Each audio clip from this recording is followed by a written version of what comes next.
À un moment, on voit dans le spectacle, tu erres dans le public, tu es perdu, c'est ça que tu as voulu faire passer. Enfin, moi, c'est comme ça que j'ai senti.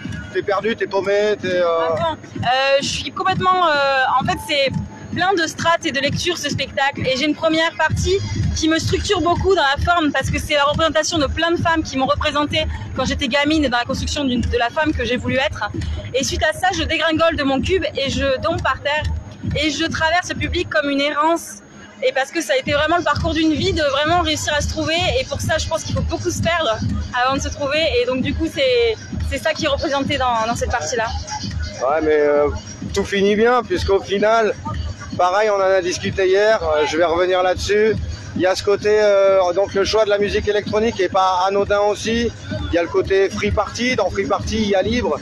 Et on voit que tu retrouves une certaine liberté. Cette femme remonte sur son cube et retrouve sa liberté finalement. On peut aussi l'interpréter comme ça. L'interpréter comme ça, je pense pas qu'elle retrouve sa liberté, je pense qu'elle trouve sa liberté. Et en fait, je pense que c'est un chemin qui dure une vie. J'ai l'impression qu'on trouve sa liberté.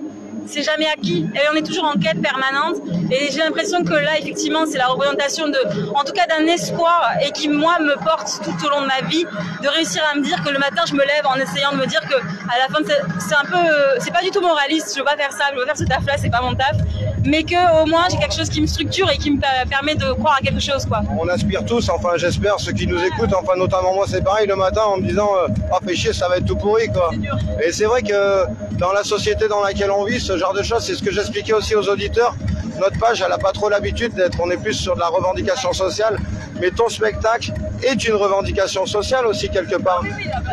Est-ce que du coup, tu as d'autres idées, le Covid n'apparaît pas, est-ce qu'il y a d'autres choses dans ton prochain spectacle que tu as espéré mettre en place ou... Ouais, j'arrête pas de... Enfin, c'est ça qui est merveilleux avec ce travail-là, et j'ai beaucoup de chance, c'est que je peux rêver, quoi. J'ai le droit, j'ai ce privilège-là.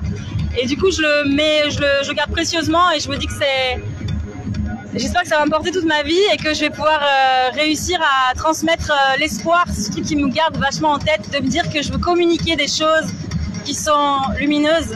Parce que ce monde est assez pourri comme ça et que j'ai très envie de le sublimer à plein d'endroits, quoi. D'essayer en tout cas. Ouais. Les prochaines dates à rajouter La saison prochaine, elle va être bien remplie. On est très heureuses avec Cédric et le collectif. Vous pouvez checker sur la page ou même sur le site de La Méandre, collectif La Méandre à Chalon-sur-Saône. Et toutes les dates seront affichées. On a une saison qui s'annonce bien belle. Donc on est très heureux et heureuses. Des choses à rajouter? Non, merci d'avoir pris ce temps avec moi. C'est un plaisir. Merci. Merci à toi. Merci. Allez, boum boum, Toto Live. Ciao.